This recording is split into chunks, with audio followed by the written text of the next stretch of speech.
Good evening, everyone, and welcome to another episode of Fireside Chats with the Library Company of Philadelphia. My name is Emily Guthrie, and I'm the librarian at the Library Company. And I'm really pleased to introduce our guest for this episode, Etta Madden, Clif and Gail Smart Professor of English at Missouri State University. Tonight's presentation, Mr. Kate Cromo, news correspondent, Anne Hampton Brewster in Rome, 1869 to 1890, highlights Professor Madden's research on Brewster, included in her latest book, Engaging Italy, American Women's Utopian Visions and Transnational Networks, published by SUNY Press in late 2022. Professor Madden is the author or editor of 3 additional books, each of which considers American women writers, utopian literature, and intentional communities. Her books are Eating in Eden, Food in American Utopia, published in 2006, Selections from Eliza Leslie, published in 2011, and Bodies of Life, Shaker Literature and Literacies, published in 1998. Her numerous essays and book reviews have appeared in Early American Literature, New England Quarterly, Legacy, a Journal of American Women Writers, Communal Societies, Utopian Studies, The Cambridge History of Religions in America, and elsewhere. The recipient of a Fulbright Award, Professor Madden has been a research fellow at the New York Public Library, an NEH Seminar participant at the American Academy in Rome, and a 2-time recipient of a Mellon Fellowship at our very own Library Company of Philadelphia. At Missouri State, she teaches courses on American literature, women writers, and utopian visions. Her teaching, writing, and speaking emerge from a long-standing interest in what it means to be an individual within religious communities, what it means to be a woman in a world where gender roles are in flux, and the roles of writing and reading for intellectual and emotional health. Professor Madden, we're so glad that you could join us tonight. Thank you, Emily. I'm really happy to be here. I appreciate the invitation and the opportunity. I guess I could only say I wish that I were in the reading room in Philadelphia's Library Company and at a lectern there, but here we are. I'm in Springfield, Missouri, and people are scattered elsewhere. It's been about 3 years since I first gave a fireside chat right after COVID shut down in April of 2020. And then I also spoke about Anne Hampton Brewster, but my focus was on her reactions to cholera epidemics as she lived and worked in Rome. So tonight, my talk, as the title suggests, focuses on her understanding of gender. But before I dive into that story, I want to say I would love to believe that I've gotten better at opening jokes when I'm talking, but I haven't. I just want to go ahead and acknowledge how grateful I am to the Library Company supporters and the staff who have supported my time there doing research. First, almost more than 20 years ago when I was researching Benjamin Rush and temperance, and then more recently, 10 years ago as I was beginning my work on Brewster. In the time between those 2 fellowships, I came to realize how much my career is devoted to the lives of now little known women. And the writing about Brewster, much of which is in Engaging Italy, is part of Recovering Women Writers. I did promise that I would say a little bit more about the book, but I'm going to save that overview, which will be very brief, for my conclusion and concentrate most of my time tonight on Brewster herself. I do want to share my screen. I almost forgot to do that because I do have slides to go along with my talk. And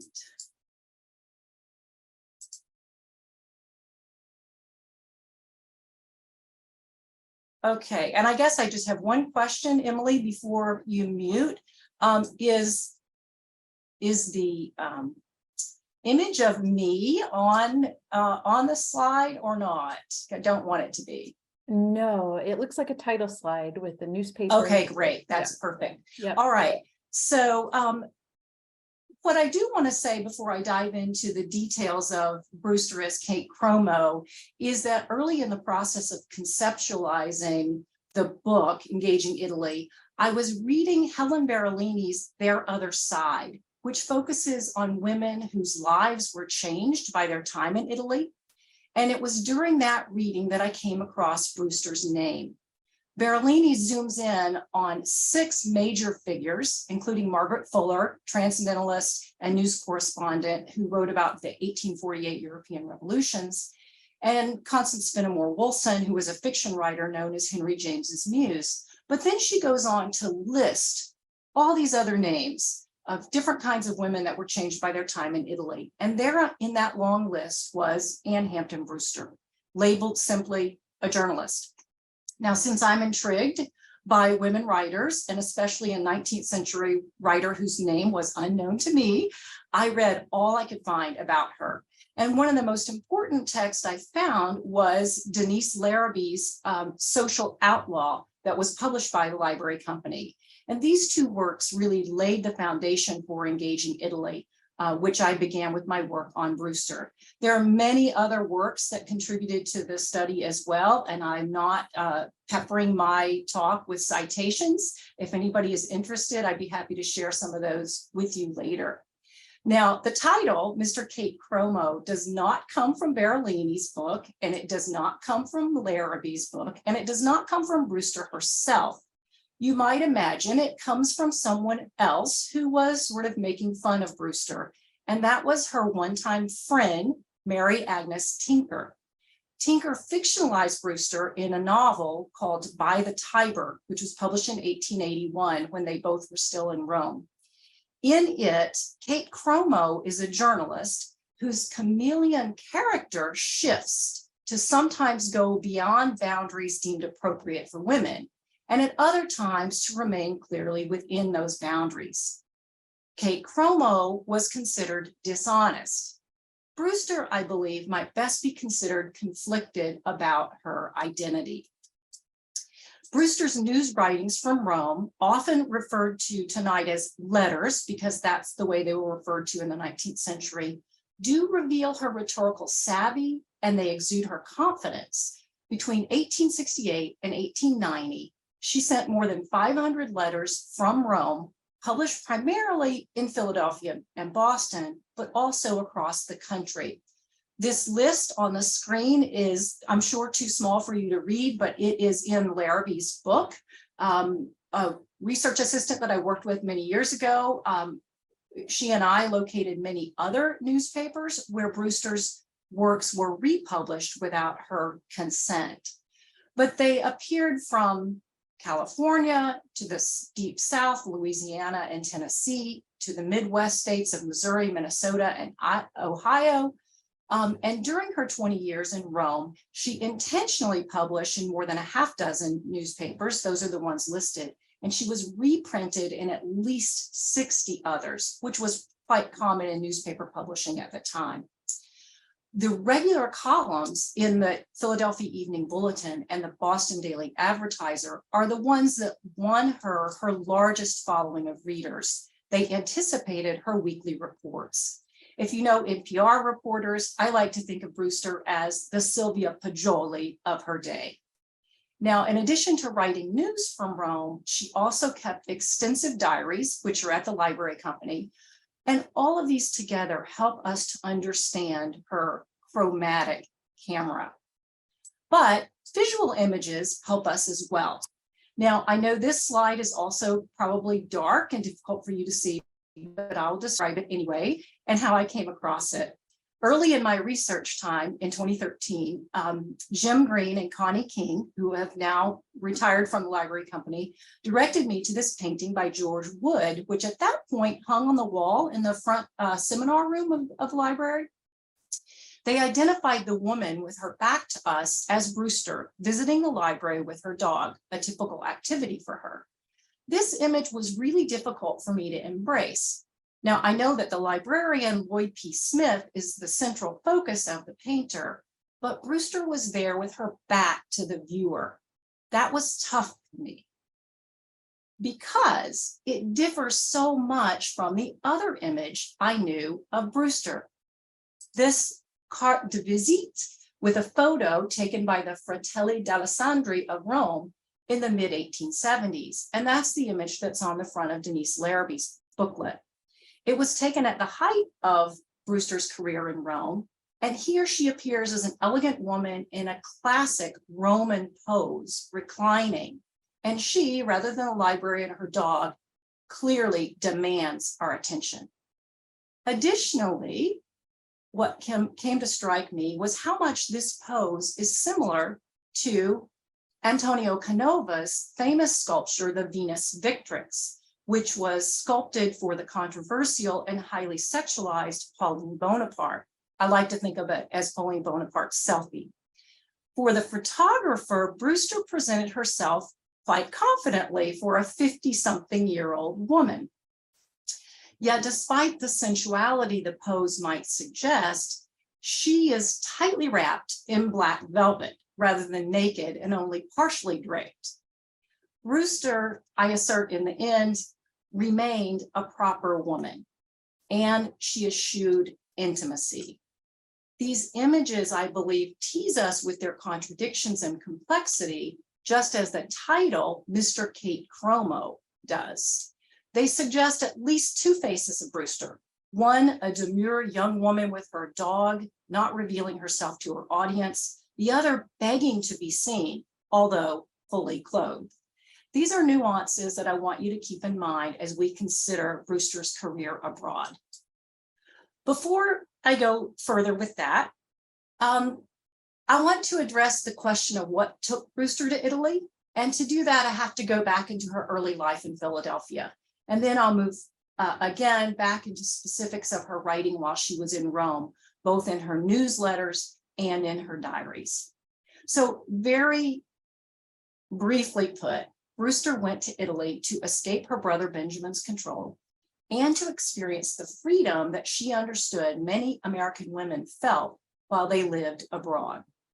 In part, she was also chasing Charlotte Cushman, an actress she adored, loved, who had invited her to live in her circle in Rome.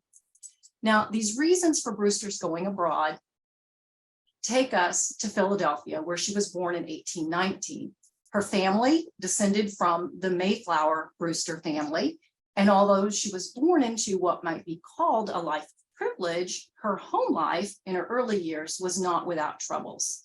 Anne and her older brother, Ben, were raised primarily by their mother, Maria. Why? Their father deserted them. He was involved with another woman with whom he also had children.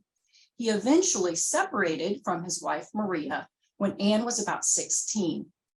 This somewhat desertion of the family forced the two women, mother and daughter, to become dependent upon the slightly older brother, Ben, for much financial support. Now, as a child, Ben had been burned and scarred by a fire in their home, leaving him to be known with the nickname Burnt Face Brewster, a challenge that he pushed himself to overcome. He rose as a successful Princeton-educated attorney, a politician, and eventually U.S. Attorney General under President Chester A. Arthur. This older brother, Ben, also became a kind of controlling surrogate father figure for Anne. Meanwhile, she was wrestling with her own desires to follow a path that she wanted, likely prompted by a lot of the literature she was reading, as well as by experiencing women's circumscribed lives in the domestic realm expected of many in the 19th century. She was well educated as a young woman by her mother at home, and then she accessed the books that she had available through the Free Library of Benjamin Franklin, now the Library Company. She likely was also stimulated by what she witnessed around her in the lively city. There were racial riots going on, and the Roman Catholic communities were growing. And as a young adult, Anne converted from her family's Protestantism to Roman Catholicism, another sign of her following her own path. She also became involved with Charlotte Cushman, who was known as the female Romeo. Cushman was directing Philadelphia's Walnut Street Theater in 1842 and 1843. The two women met regularly to read together, and both were writing poetry. Brother Ben disapproved of Anne's relationship with poetry, with the theater, and especially with Cushman. He squelched the relationship, which he considered unnatural, and that's a word from Brewster's writings. Brewster, however, wrote in her journal a few years later of this relationship. And this is a quote, I don't have it on the screen. "The only being," she's writing of Cushman, "the only being I ever truly loved or shall ever love. O Father above, is such love wrong? Can a feeling which seemed to elevate and refine my nature as did that love for her be wicked?" Now, in this period, Anne was also developing as a writer. She published a fictional conversion narrative, Spirit Sculpture. She published short stories and essays, all with the pen name Anna Duval. She didn't see herself as a radical woman, although she wrestled with marriage being idealized and with women not having financial independence. And so she wanted to protect herself with the pseudonym. She constantly struggled with this wanting to break the boundaries and then pulling herself back from any dangerous edge she thought she was getting too close to. Her brother Ben scrutinized her behavior, but another thing that was going on during these years was that they wrangled over their inheritance following their parents' deaths in 1853 and 1854. Anne had been named by her mother to inherit property which her mother owned prior to marriage. I'm not expert on real estate laws and inheritance, but the story is that the mother had designated for Anne to receive this property. Meanwhile, their father's will left all of the possessions to the two half-brothers and nothing to Ben and Anne. So Anne and Ben entered a legal battle over the legitimacy of their father's will, attempting to regain what they believed they'd been promised to them initially. Additionally, though, Ben had remarried and Anne didn't like his wife and her lifestyles, especially because Ben had already been married once. So she decided to head to Europe in 1857. Another journal entry just prior to this departure also suggests she was separating herself from a lover and a relationship she believed imprudent. And I do have this quote on the screen. It may be too small for you to see. She wrote, "I will leave a power of attorney and go away from all the disagreeability of the settlement, especially disagreeable if a lawsuit is necessary. But oh, it's so hard to go, to leave that which is so dear to me. All I have, now when I'm just feeling for the first time a real, true, strong love for one not of my own flesh and blood." And this is my emphasis, but prudence, that bitter lash spurs me on. Brewster spent 18 months in Vevey, Switzerland and Naples, Italy, writing in her journal and drafting 2 novels based on her experiences there. She was called home from Naples due to the lawsuit, though, which was not settled as she wished. She lived the next decade primarily in New Jersey, teaching music and French and writing. But she was also planning a second escape to Europe. Publication of the 2 novels helped. Compensation appeared in 1860 and St. Martin's Summer in 1866. By the way, if you want to learn more about St. Martin's Summer, set primarily in Naples, and the gender roles that are presented in it, you can listen to the podcast Lost Ladies of Lit, an episode that I recorded with the host of that back in the fall. And I believe Emily may post that in the chat, or you may get an email that has a link to that podcast in it if you want to know more about that novel. Brewster wrote in her journal right after St. Martin's Summer appeared, "It is something to an author to see him or herself presented so handsomely to the public as I am. I cannot but feel not a little proud to show my brother that in 7 or 8 years' time, I have been able to establish a reputation quite equal to any that his wealth or position could give me. Thank God I'm independent of him." Now, Cushman had invited Brewster to come to Rome and be a part of her expat circle of women there. As Brewster made plans to travel abroad, she had one newspaper agreement with the Philadelphia Evening Bulletin. Extremely money conscious, she set off, not on the quick 14-day crossing on a passenger steamer she had taken to Le Havre in 1857, but this time she left on a freighter through the Straits of Gibraltar with as many worldly possessions as she could take on this slower, less expensive passage. She did not expect to come home. Now, the women in the picture are part of Cushman's circle, and on the lower left is Harriet Hosmer, one of the American artists in Rome that Brewster enjoyed spending time with. I want to turn now to her time in Rome and her writing there. I refer to her work as a journalist as really feeding the wheel like we think of it nowadays of social media. Upon her arrival, she visited tourist sites and artist studios. She hung out with the women in Cushman's circle. She attended dinners with political leaders, poets, expats, and a Roman engineer she referred to as her informant, who was overseeing the excavations of the Palatine Hill. She often listed the attendees at these events, excuse me, especially those from Philadelphia, New York, and Boston. All of these activities factored into her newsletters. She shared insights to the controversies over the Pope's temporal power, whether the peninsula would be unified as one kingdom, and the Vatican Council decisions about papal infallibility in 1870. Soon after that, she wrote of witnessing Italian soldiers march on Rome and the fall of the Pope's authority. This news was of much interest in the US as Roman Catholic populations had continued to grow, and they concerned anti-Catholic citizens and politicians. She also described art and architecture, classical art, Renaissance art, and contemporary art. She attended and critiqued musical events. She wrote of local cultural events, saints' days, and other festas. She traveled outside Rome, north to Tuscany and Venice, and south to Sorrento and Naples. Certainly, Brewster performed on a public media stage. She twice weekly opened her 14-room apartment on the Quirinal Hill to guests. The picture on the right is one of the buildings that she lived in Rome. It's not the one she lived in when she was hosting in the 14-room apartment. They are very close to each other. These receptions were so popular as the place to be seen and to see other expats that Charles Warren Stoddard wrote of them in the San Francisco Chronicle. Anglo travelers visited, perhaps with hopes of being mentioned in her published letters.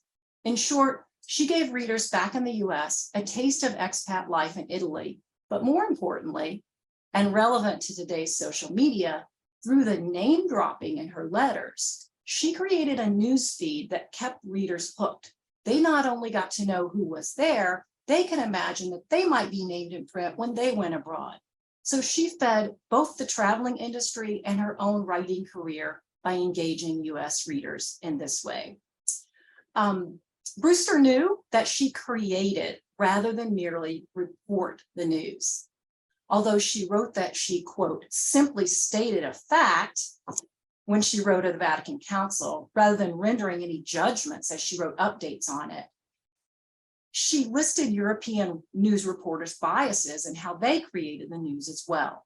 She also referred to the quickly cabled news her readers had already received. That is, they already had the absolute facts of what had happened, but to maintain their interest, she elaborated in feature style, similar to today's Washington Week or 60 Minutes, which her editors ran on the first page or on the second page, rather than hidden on the women's pages or the gossip news.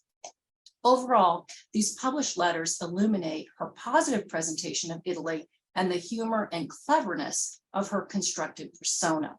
Let me just give you one example of how she maneuvered. This example speaks about expat British author Charles Isidore Hemans, son of the popular poet Felicia Hemans. Brewster dramatized in a news account her interactions with Charles, showing herself, rather than Charles, the author, as confidently in control, as director of the script she wrote. First, having negotiated an introduction to him at a social event, she immediately flattered him. Quote, I told him of his mother's poems always occupying one apron pocket when I was a young girl, and of the instruction I had received from his books. And there's a title page of one of his popular books at the time. With such an appreciated beginning, what man would not succumb?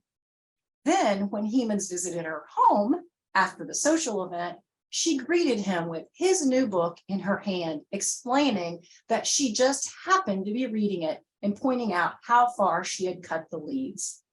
Now, Brewster's outward persona in the letters oozes with professional drive and confidence. Her first person reportorial I that she uses follows the patterns of Margaret Fuller and Louisa May Alcott, and then predicts the later journalist Nellie Bly, who wrote at the turn of the century. Brewster placed herself squarely and confidently into the letters, and her successful reporting led to additional newspaper agreements. So here's a quote from 1869, not too long after her arrival. She wrote in her journal, I'm doing well in my business, have as much and more than I can do, and am working very hard, a little harder than I have strength to bear. And the Bishop of Rochester called on me today to engage me for a newspaper. I'm to write 2 letters, which he will pay me for, and then send to the editor for approval. I made in the month $75, independent of my regular weekly engagements with the Evening Bulletin and the Newark Courier. I've sent an occasional letter to St. Louis paper, and I owe to the Post. My letters are very much liked at home. By 1876, it's even more. She's at the peak of her career. She boasts in her journal, I have now 11 letters a month and am the correspondent of 2 of the best journals in America. However, at the same time she's enjoying these successes, Brewster is also wrestling with sheer exhaustion of this ongoing writing and her emotional health. Her private life, that is, differs immensely from what she reveals on the newspaper pages. So for this next part of my talk, I'm going to turn to what her private writing reveals about the anxieties of her being a journalist abroad. Her diaries and correspondence reveal anxieties about money and her writing. They reveal her depression and her attraction to women, like the sculptor Harriet Hosmer and the Irish novelist Amelia Edwards, among others. The same pages which reveal this attraction, however, also include her repulsion at the thought of a quote, women loving women. And this is a quote she writes several times in her journal. To illustrate, let me tell you more about the winter of 1871-72, when Edwards, known for her long career in fiction, travel writing, and journalism, sent Brewster 15 letters. Edwards first wrote in response to beautiful flowers Brewster had sent, instigating their relationship. Edwards gushed about the flowers, writing that she planned to call on Brewster the next day. Soon the letters lost their formality. Greetings and closings became more passionate. One opened, my darling, are you really gone to bed? I have my evening free and should rejoice to come to you. Another apologized for near midnight having taken up and carried off a couple of Brewster's letters, which she would return the next morning. She concluded, this is Edwards, miss your lovely little hands 500,000 times. Edwards also tried to arouse jealousy, writing about a young woman named Lucy. Quote, I am in a bad way with regard to that young woman. Her hands as small as yours and her hair won't be any comparison, but it's a delicious hand for all that. Soft, warm, yielding, like herself. Oh my, I have a vast mind to cleave to her in a serious, legitimate way and settle down abroad. What do you say? Oh my. Now, alongside the letters from Edwards, Brewster's journal provides thick details of the developing relationship. She wrote of Edwards, for example, she's perfectly fearless. She glories in danger, carries a pistol about with her. So droll and a delicate creature to have such mannish ways. This surprising and mannish energy caused Brewster to confess, quote, I must say she interests me greatly. And indeed, I feel a strong drawing to her. 2 weeks after they initially met, Brewster wrote of Edwards having, quote, falling desperately in love with her. And beyond that, decidedly, this journal must be a locked one if I need to put into it, if I mean to put in it all the curious experiences I have. But Brewster wavered between delight and dismay as she wrote of wrestling with her reactions to Edward's attention. She exclaimed, "Women always fall in love with me, always have, more than men." She boasted, "Miss Edwards is the second woman this winter who's paid me this compliment. The other woman frightened me out of my wits one Sunday. Since then, I've lied and avoided her 50 ways." Brewster then repeated, "Oh, women and women, oh, women and women," indicating her unresolved obsession. "I really love this clever woman," she mourned, "but I shall try to place our relations on a more sensible footing." There's a lot more in my book, and there's a lot more in the journals. I've cut a lot out, but you get the idea. Brewster finally described her own position as regal and empire interested, somewhat like Empress Catherine of Russia when she was in her youth. Rather than devoted in an unnatural way to adore women passionately, she wrote, she chose a maternally sisterly way for the good of all. In the end, Brewster set Edwards aside. She wrote in her journal, channeling a poem by Ralph Waldo Emerson, that she chose to work unattached, free from any beloved. Her most intimate relationship, in sum, was with her pen. Brewster's individualism accompanied her through her final years, as her newspaper agreements dissolved with changes in journalism and less interest in Italy. To reduce expenses, she moved from Rome to Siena in 1890, where she lived with 2 assistants until her death in 1892. Her body and all of her possessions, or most of them anyway, came back to the US, many to the library company. To sum up, unlike female journalists remembered for their more radical political and private lives, Brewster has been forgotten because she did not push the boundaries enough. Not everyone saw her as Mr. Kate Cromo. Nonetheless, Brewster's published letters from Rome, written during Italy's unification years of the 1860s and 70s, do illuminate Alice Spaugh's depiction of early female journalists who supported themselves through international correspondence, writing not only foreign policy and internal politics of other nations, not only ethnographic style pieces, but also about politics, including foreign policy and internal politics of other nations. But I would add that Brewster's published correspondence demonstrates a strategically crafted public persona, which fed her initial success and sustained her for many years. Her private anxieties and concerns, of course, and her failure to be more radical likely doomed her professionally and caused many to ask today, who was she? What did she do? Now, Brewster's life and work, like that of the other women in engaging Italy, are important in the recovery of American women writers. Her news writing reminds us how many women there are who've had successful professional careers, even if they were not radical enough to have been the brightest stars in their era and remembered today. Her story complements those of the other 2 women featured in the book, Emily Bliss Gould and Crane Marsh, who are depicted on the cover with Brewster. As I recovered their lives, my initial purpose was to explore how they differed from stereotypes put forth by well-known fiction writers such as Henry James, Mark Twain, and Nathaniel Hawthorne. While breaking the stereotypes, I also wanted to underscore their diversity, especially diversity of ages, marital status, religious views, reasons for going abroad, and the utopian visions that each woman pursued. You'll have to read the book to get those. But let me go ahead and add, as I'm concluding here, Twain's Innocents Abroad, Hawthorne's Marble Fawn, and his private notebooks promoted Italy not only as filthy, but also as a seductress. This bewitching siren lured men, and especially young women, into its clutches, in which they would lose their morality and possibly their lives. James, for example, created the fictional Daisy Miller, a young woman from New York who died in Rome, due to her poor decisions about spending time with an Italian man. James also depended a fictional journalist, Henrietta Stackpole, who defied gender roles deemed appropriate for genteel women. Hawthorne wrote in his notebooks of his fear for his own daughter, Una, while they lived in Rome. And he wrote harshly of Margaret Fuller, who, while reporting on the revolutions in Italy, had fallen into the embraces of Giovanni Ossoli, with whom she had a child.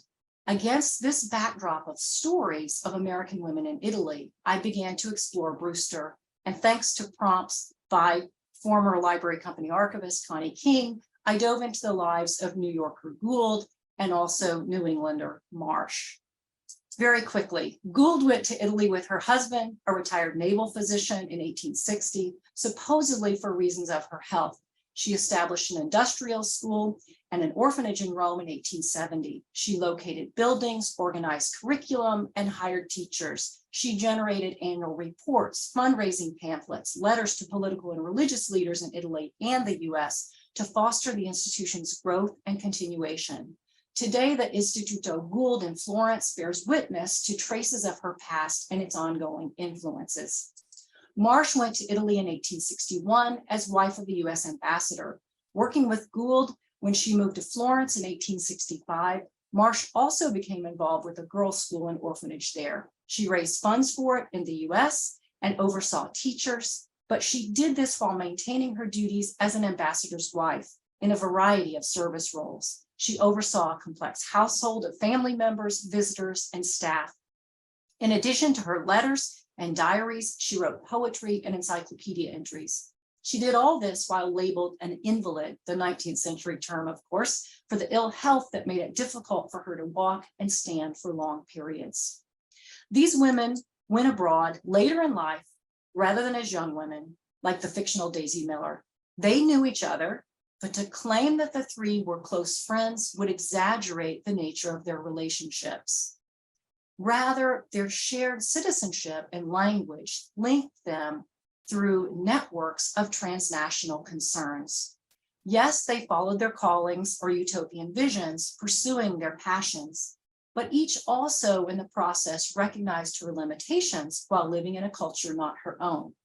They merit our attention nonetheless because their diverse lives and writings illuminate the generative relations among people and their texts, especially in explosive moments of political uncertainty. In these moments, social networks provide a powerful force for civic activity and reform. These ideas about women and social change are what lie at the center of Engaging Italy, and I really appreciate you letting me share that part of the story with you. I'd be happy to address any questions that you have, to tell you more about what I maybe went over too quickly, if we have time for the Q&A that I believe Emily's going to run. Etta, thank you. That was really fascinating. I really enjoyed learning a lot more about Anne Hampton Brewster, who's somebody I didn't know a whole lot about before joining the staff of the library company a couple years ago. And I have to admit that one of the folders in her collection of papers is one of the most popular groups of items to get out for visiting guests, and it's because it contains draft of the Emancipation Proclamation that Brewster won at the Sanitary Fair in Philadelphia in the 1860s, as well as the locks of hair from Jefferson and Washington and Henry Clay. You might remember seeing that when you're on fellowship. Yes, and of course they were not of that much interest to me. I did see them. Right, they tell a different story. Yeah. So it looks like we don't have any questions yet. So I have a question for you just to get us started.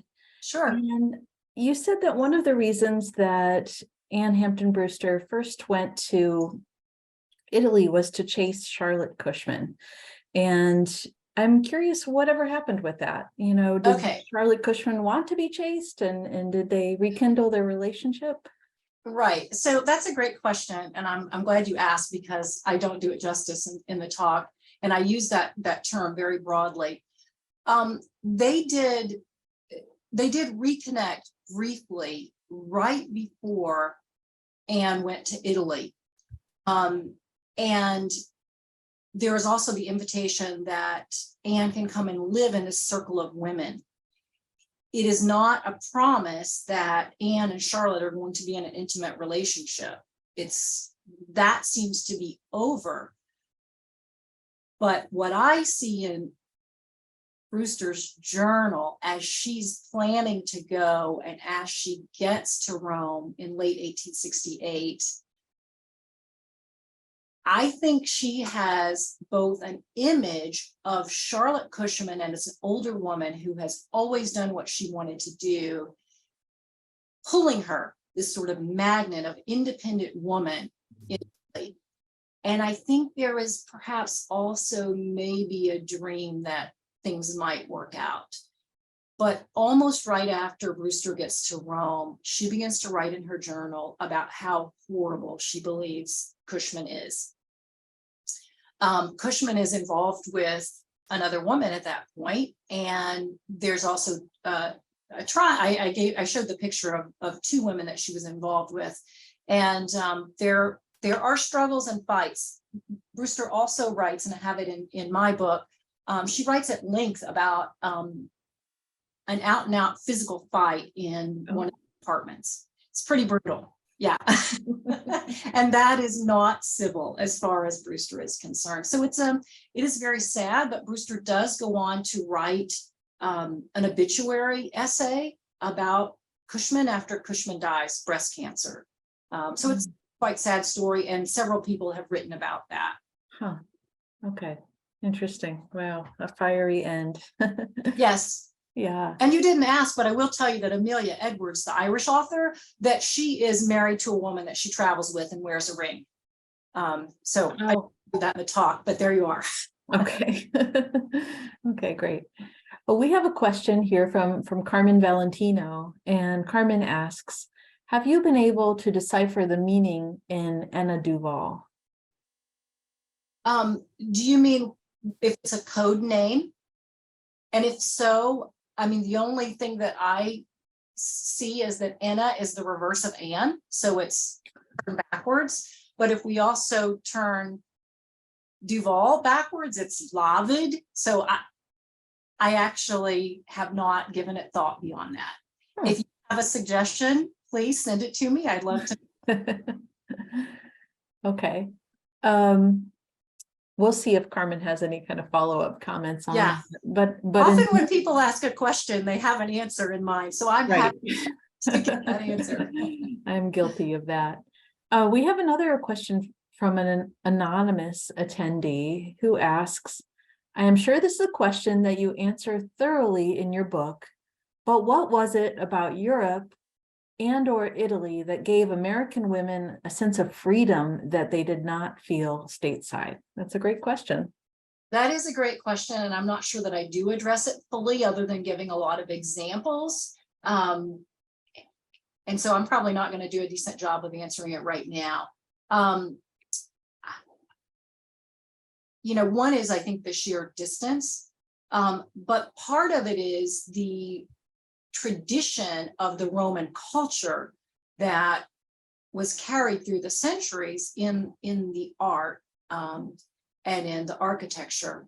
And so I think perhaps Italy more so than France, living in that environment with these traditions of an appreciation for the sensual was something that drew not only artists, but people who wanted to live in something that seemed much more I think sensual is the best word, and with a rich history that the United States didn't have, especially if we're thinking about the Anglo-Protestant origins of the original colonies.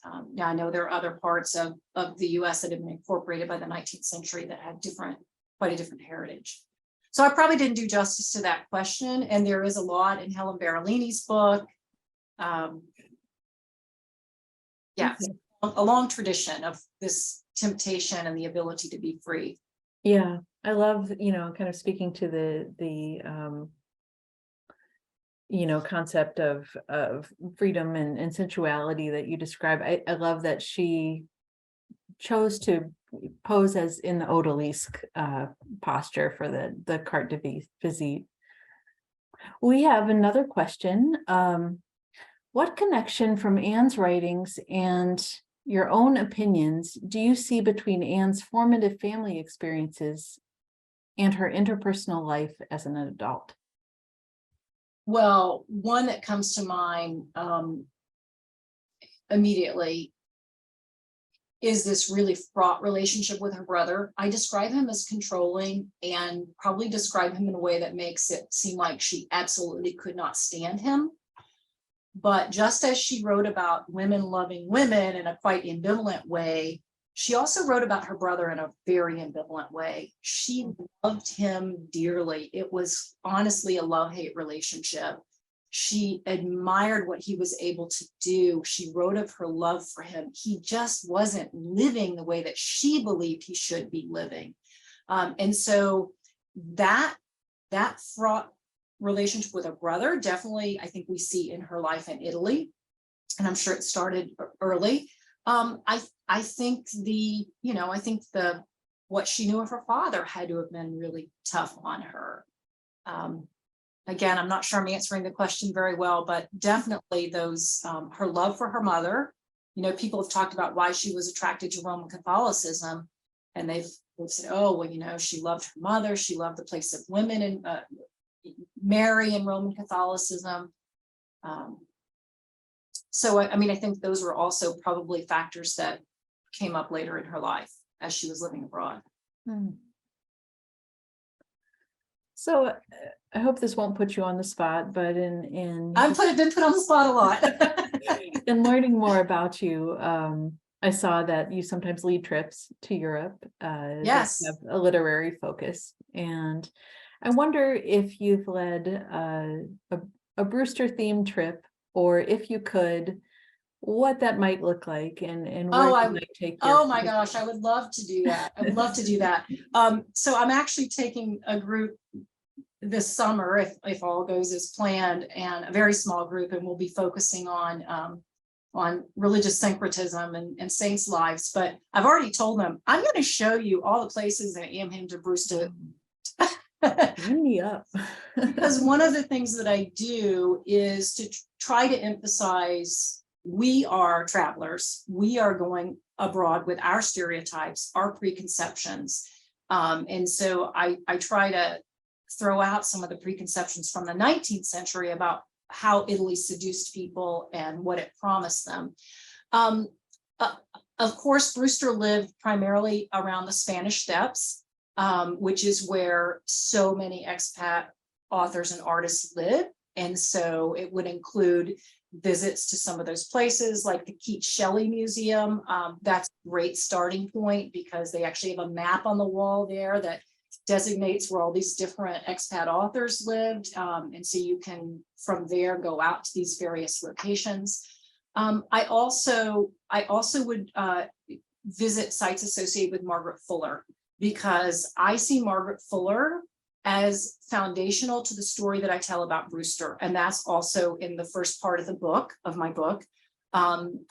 And the American Academy of Rome, where I attended an NEH seminar on the Risorgimento and the Unification, is located on top of one of Rome's 7 hills, the Janiculum, where a lot of the battles were fought, and where Fuller also nursed soldiers when she was helping with the wounded soldiers.